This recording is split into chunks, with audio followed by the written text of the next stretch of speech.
아멘. 인생 만사 세옹지마라는 말이 있습니다. 옛적에 중국 만리장성 변방에 세옹이라 불리우는 한 노인이 사셨습니다. 연세가 많은 만큼 말을 타고 다녔습니다. 말이 발이지요. 그런데 어느 날 이 말이 만리장성을 떠나서 오랑캐 땅으로 들어가 버린 것입니다.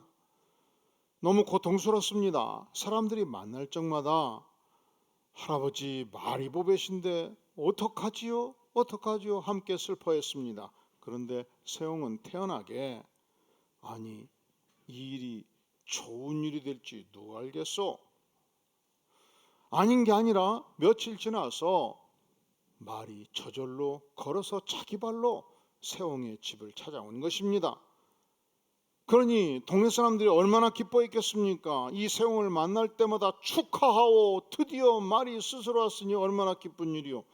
그러니까 세옹이 아니 이 일이 화가 될지 누가 알겠소? 태연하게 말한 것입니다. 아닌 게 아니라 노인의 아들이 말을 전속력으로 타고 가다가 떨어져 버린 것입니다.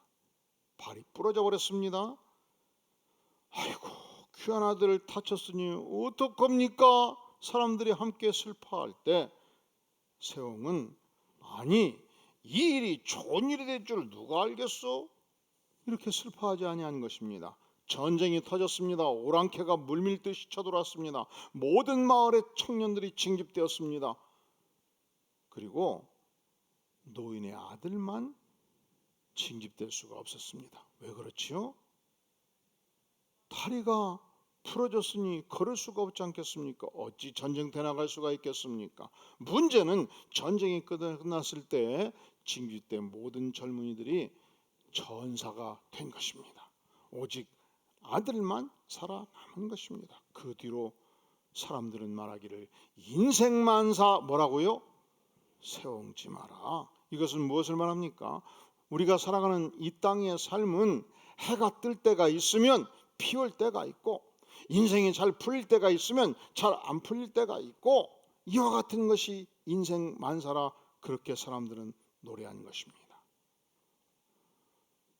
천루역정에서 크리스찬이 드디어 멸망의 도시를 떠나서 하나님께 이르는 천성을 향해서 가기로 작정을 합니다. 엄청난 인생의 짐을 지고 천성을 향해서 여행을 떠나는데 절망의 수렁에 빠져서 죽을 고생을 합니다.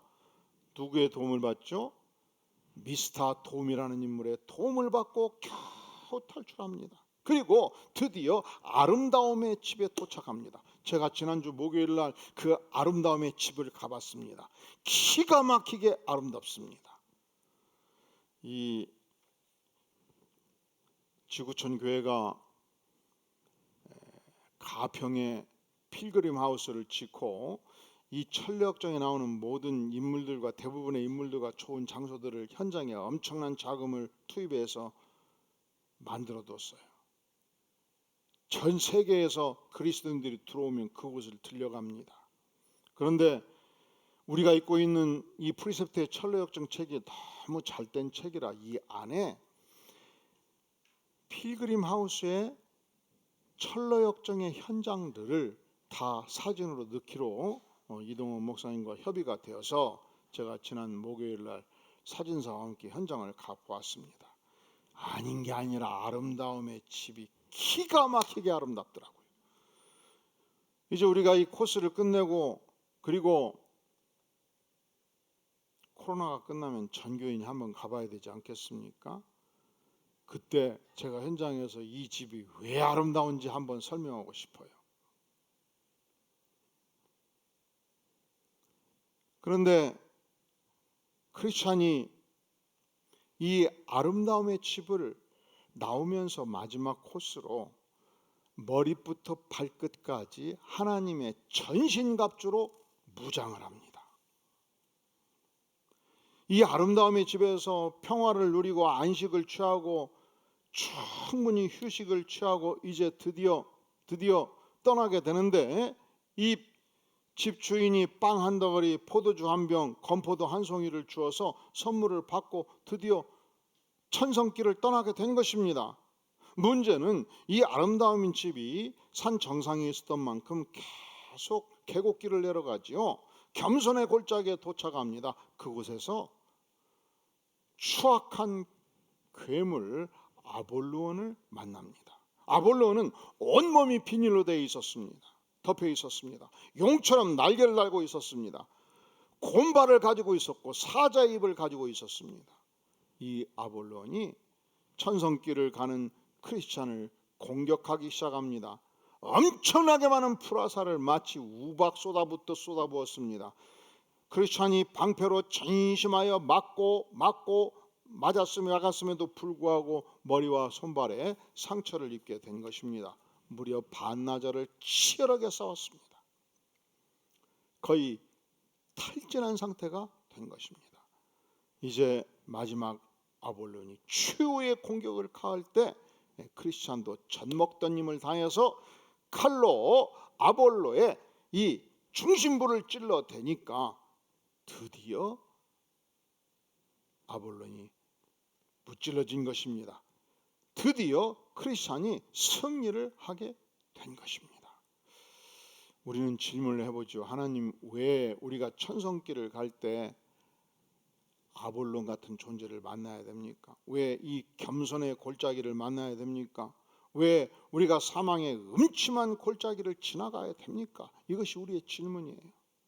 오늘 성경 본문에서 바울도 자신에게 사단의 가시가 있었다고 말합니다. 그리고 하나님께 이 사단의 가시를 뽑아달라고 간절히 기도를 했습니다. 학자들은 이 육체의 가시, 바울사도가 가지고 있던 이 사단의 가시가 불치병이라고 말하기도 하고 또 율법주의자들의 암살단이라고 말하기도 합니다. 바울사도는 어느 지역을 갔는지 먼저 유대인들을 만났고 그들에게 복음을 전했습니다. 그러다 보니까 유대인들이 유대교를 떠나서 예수 그리스도의 종교로 바꿔지니까 세력이 약화되는 걸로 생각하고 이 자신들이 믿는 이 율법주의에 대한 공격으로 생각하고 바울사도를 죽이기로 작정하고 40명의 암살단이 끝까지 쫓아가고 있었습니다. 그것이 바울 생애의 고통이었고 육체의 가시가 아니었냐 그렇게 주장하는 학자들도 있습니다. 너무너무 괴로워서 작정을 하고 3번 하나님께 기도를 올렸습니다. 그냥 한 번, 두 번, 3번이 아니고 한 100일 기도를 작정하고 3번을 드린 것이죠. 그랬더니 하나님이 응답해 주셨습니다. 어떻게 응답해 주셨습니까? 7절, 여러 계시를 받은 것이 지극히 크므로 너무 자만하지 않게 하시려고 내 육체에 가시 곧 사단의 사자를 주셨으니 이는 나를 쳐서 너무 자만하지 않게 하려 하심이라. 이것이 내게서 떠나가게 하기 위하여 내가 몇 번 간구를 했다고요? 3번 간구를 했어요. 그런데 하나님이 내 은혜가 내게 족하도다,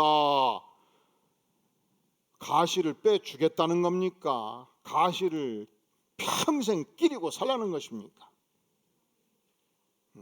그것이 바울사도에게 하나님이 주신 응답이었습니다. 우리가 기도하면 하나님께서 응답하실 때 즉각 고쳐주시기도 해요. 그런데 하나님이 응답하실 때 아니다, 끼리고 살거라, 이것도 하나님의 응답입니다. 그러면 왜 바울에게는 끼리고 살라고 응답을 하셨는가? 7절에 자만하지 않게 하시려고 2번 등장하고 있지요. 그러니까 바울 사도는 이 육체의 가식을 끼리고 살아야만이 겸손할 수 있다는 거예요. 인간이 너무 축복을 많이 받은 인간은요, 인간이 너무 권세를 크게 받거나 인간이 너무 자산이 많거나 인간이 너무 명예가 크거나 그러면 스스로 겸손하기가 거의 불가능합니다. 제가 목회를 하다 보니까 이 대한민국 정부 최고 고위 권력자 넘버 2 집안과 알게 된 것도 있었어요.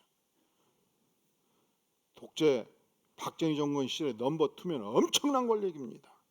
또 목회를 하다 보니까 대한민국의 4대 재벌 집안도 만나게 된 적이 있습니다. 그런데 그분들을 깊이 알고 연구하고 기도하다 보니까 알았어요. 너무 권세가 크면, 너무 자력이 크면 스스로 겸손하는 것은 불가능하다. 인간이 그래요. 아니, 재벌의 아들로 태어난 것이 자기가 원해서 그랬나요? 아무런 데 작용이 없잖아요. 권력이 주어지는 것도 내가 원해서, 내가 능력이 있어서, 그리고 내가 잘나서 주어지는 건가요? 아니, 자세히 보면 그냥 어쩌다 주어지는 겁니다. 그런데 인간은 교만해서 그것이 내가 잘나서, 내가 위대해서 주어졌다고 착각을 한단 말이죠. 그러니까 근본적으로 인간이 스스로 겸손할 수가 없습니다. 바울 사도가 그러했습니다. 바울은 그 시대 유명한 집안의 아들로 태어났습니다. 그는 학문에 능통해서 그 시대 가장 출중한 학자였던 가말리엘의 수제자로 그는 학문의 대성한 자였습니다. 그가 예수 믿고 성경을 연구해서 신약 성경 27권 중에서 13권을 저술을 했습니다. 그가 저술한 이 로마서는 지난 2000년 기독교의 초석을 이루는 모든 조직 신학의 중심 말씀이 되었습니다. 그는 개척 선교사로서 소아시 반도, 그리스 반도, 이 로마의 복음을 증거했던 위대한 선교사였습니다. 그뿐만이 아닙니다. 그는 하나님의 계시를 받아가지고 삼층천 천국을 다녀왔던 인물이었습니다. 저도 지금까지 살면서 가사 상태에서 천국을 갔다 왔다는 사람들 더러 만났고 글을 읽었습니다. 그분들은 어디를 가나 그 얘기를 합니다. 그것이 너무너무 자랑스럽습니다. 그것이 너무너무 위대한 사건입니다. 인간이 그렇게 위대한 경험을 하면 쉽게 겸손하기가 어려워요. 바울 사도가 그러다고 말합니다. 오늘 말씀의 1절에 보면 무익하나마 내가 부득불 자랑하노니, 뭘 자랑합니까? 난 자랑하고 싶어서가 아니고 어쩔 수 없이 자랑한다는 것이죠. 주의 환상과 계시를 말해라. 그가 살아있는 동안에 천국을 다녀온 것입니다. 계시를 본 것입니다. 2절 내가 그리스도 안에 있는 한 사람을 아노니, 자기 자신입니다. 그는 14년 전에 셋째 하늘 하나님이 계시는 3000층에 올라갔다 왔습니다. 4절 그가 낙원으로 이끌려가서, 그가 자기 자신이에요, 천당에 가서 말로 표현할 수 없는 말을 들었습니다. 영광스러운 경험을 했습니다. 이렇게 위대한 인간은요, 아무리 겸손하려고 해도 겸손이 잘 안 돼요. 그런데 하나님께서 자신의 육체의 가시를 박아두셨습니다. 너무 괴로웠습니다. 하나님께 나아갔습니다. 작정을 하고 100일 기도를 3차례나 했습니다. 그래도 하나님께서 뽑아주시질 않습니다. 그때 그가 알았어요. 왜 하나님께서 내 육체의 가시를 박아두셨는가? 자만하지 않게 하기 위해서, 교만하지 않게 위해서 참된 겸손을 배우라고 이 육체의 가시를 박아두셨다 고백합니다. 왜 우리가 인생길에 사망의 음침한 골짜기를 지나갑니까? 그 골짜기를 지나가면서 자만치 않게 하기 위해서, 교만치 않게 위해서 겸손을 배우라고 박아두시는 것입니다.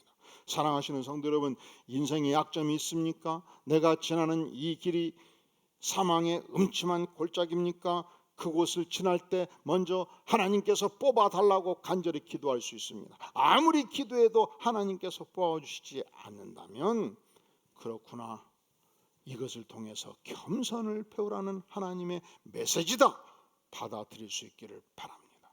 왜 하나님께서 우리 인생의 여정에 가시를 박아두시는가? 우리는 이 가시를 통해서 너무 아프기 때문에 하나님께 부르짖지요, 하나님께 기도하지요, 하나님을 전적으로 의지하게 됩니다. 가시가 너의 은혜로다 말씀하시면 하나님 알겠습니다, 내가 이것이 하나님의 은혜인 줄 알고 전적으로 하나님을 믿고 살겠습니다, 하나님을 의지하는 삶을 우리가 살지 않겠습니까? 왜 하나님께는 우리 인생길에 이 가시를 박아두시는가? 첫째로 왜 박아두셔요? 따라해 볼까요? 겸손하라고. 겸손하라고. 아무리 노력해도 겸손이 안 되는 분들은 그냥 하나님 가시 하나 주세요. 기도하세요. 왜 하나님께서 우리 인생길에 가시를 박아두시는가? 따라해 볼까요? 하나님을 전적으로 의지하라고. 왜 하나님께서는 우리 인생길에 가시를 박아두시는가? 바울 사도는 이 가시의 고통을 경험하면서 이렇게 노래합니다. 10절, 그러므로 내가 그리스도를 위하여 약한 것들과 능력과 궁핍과 박해와 곤고를 어떻게 한다고요? 기뻐한다 말합니다. 내 인생의 약한 가시로 말미암아 고통하고 아파하는 것, 내가 겪는 사망의 음침한 골짜기의 궁핍과 박해와 곤고, 이것을 기뻐한다 말합니다. 왜냐하면 그는 이 가시를 통해서, 그는 이 사망의 음침한 골짜기를 걸어가면서 내가 약할 그때에 뭐라고요? 내가 약할 그때에 강함을 체험을 하게 된 것입니다. 내가 약할 그때 하나님을 전적으로 의지함으로 예수 그리스도의 은혜, 예수 그리스도의 능력을 체험합니다. 약할 그때에 십자가 앞에서 나는 온전히 죽습니다. 나는 사라집니다. 예수 그리스도가 내 안에 오십니다. 예수 그리스도의 능력을 덧입습니다. 이제는 내 안에 산 것이 내가 아니요 예수 그리스도가 살아 움직인다는 사실을 체험하고 고백하게 됩니다. 하나님께서는 왜 내 연약한 육체에 가시를 박아 두셨는가? 이 가시를 통해서 겸손을 배웁니다. 이 가시를 통해서 하나님을 전적으로 의지합니다. 이 가시를 통해서 하나님의 위대한 능력을 덧입게 되는 것입니다. 1960년대에서 90년대까지 한국교회는 이 한경직 목사님이 중심 인물이었습니다. 그런데 대구 지역은 그 당시 대구 제1교회 이상근 목사님이 중심 인물이었습니다. 그분은 학자였고 그분은 목사였습니다. 그런데 16살 되었을 때 도무지 걸을 수 없는 팔에 고통이 있었습니다. 대구 달성공원 느티나만에서 40일간 작정 기도를 했는데도 병이 낫질 않았습니다. 어머니가 한방약을 딱 발에 붙여줬는데 이것이 덧나가지고 이제는 움직일 수가 없었습니다. 무려 3년 동안 골방에 갇혀 지냈습니다. 아무것도 할 수 없었습니다. 학교도 갈 수 없었습니다. 외출을 할 수가 없었습니다. 그는 그 3년 동안에 오직 성경 한 권만 독파하기 시작했습니다. 암송하기 시작했습니다. 그 목사님은 항상 고백하기를 내가 그 3년 동안 성경을 독파하고 성경학자가 되었다 말합니다. 60년 동안 병든 발로 목회를 했습니다. 그는 쉽게 장거리를 여행할 수 없었기 때문에 골방에서 기도하는 목회를 많이 했습니다. 그리고 1993년도 은퇴하고 그를 아꼈던 외과 의사가 자세하게 팔을 보고서 제가 한번 수술해 보겠습니다 해서 수술을 했는데 발 뒤꿈치에 머리카락 굵기에 1cm 정도의 철사가 박혀 있던 것입니다. 워낙 얇고 차갑기 때문에 그동안에 엑스레이, MRI 뭐 찍어도 그냥 나타나지 않았던 거예요. 어느 날 목사님께서 설교 중에 이 철사를 들고 나왔습니다. 여러분 이 철사가 보입니까? 보여요? 보일 수가 없지요. 머리카락같이 얇은 철사가 여러분 보이겠습니까? 여러분 이 철사가 내 인생의 가시였습니다. 하나님께서 이 철사를 박아두셔가지고 젊은 시절 천하를 떠돌 때 나를 하나님께서 골방에 가두셔서 성경만 딥다 연구하고 묵상하고 암송하게 하셔서 성경학자가 되게 하셨습니다. 하나님께서 이 철사를 내 몸에 박아 두셔가지고 평생 동안 골방에서 기도하는 목회를 하게 만들어 주셨습니다. 이 가시가, 이 철사가 하나님의 전적인 은혜의 도구였습니다. 이렇게 외치며 감사를 한 것입니다. 그렇다고 해서 아들 위대한 신학자 만들기 위해서 발바닥에 철사를 박아두시려 마세요. 그런다고 되겠습니까? 하지만 사랑하시는 성도 여러분, 여러분의 인생길에 어떤 사망의 음침한 골짜기가 있습니까? 여러분의 인생 안에 어떤 육체의 가시가 있습니까? 하나님께서 나에게 가시를 주셨다면, 하나님께서 내 인생길에 사망의 음침한 골짜기를 주셨다면, 우리는 이 가시를 통해서, 우리는 이 골짜기를 통해서 지극한 겸손을 배웁니다. 하나님을 전적으로 의지하는 은혜를 얻습니다. 하나님의 능력을 덧입게 되는 것입니다. 그렇다면 우리의 삶에서 가시란 과연 어떤 존재입니까? 위대한 하나님의 선물이에요. 변장된 하나님의 축복이에요. 이것을 크리스찬이 알았습니다. 그가 마귀 아볼론과 싸우다가 부상을 입었고, 그리고 아볼론이 공격할 때 마지막 칼을 휘둘러서 마귀를 무찔렀습니다. 그리고 하나님께 나아가서 감사의 시를 바칩니다. 이곳에 대장 바알세불은 나를 멸망시키려고 흉계를 꾸몄다네. 그는 이 일을 위해 아볼론을 무장시켜 보냈다네. 아볼론은 끔찍한 분노로 나를 맹렬히 공격했네. 그러나 고마우신 미가엘 천사의 도움으로 나는 칼을 들고 그를 쫓아버렸다네. 그러나 이제 주님께 영원한 찬양을 드리리. 감사하며 늘 그분의 이름을 축복하리. 그는 이 승리 현장에서 하나님께 찬양을 드렸고 감사했고 하나님의 이름을 축복한 것입니다. 묻겠습니다. 여러분은 어떤 가시를, 육체의 가시를 가지고 계십니까? 여러분은 인생을 살면서 언제 이 사망의 음침한 골짜기를 걸어가셨습니까? 하나님께서는 왜 우리에게 이러한 고통의 가시를 주실까요?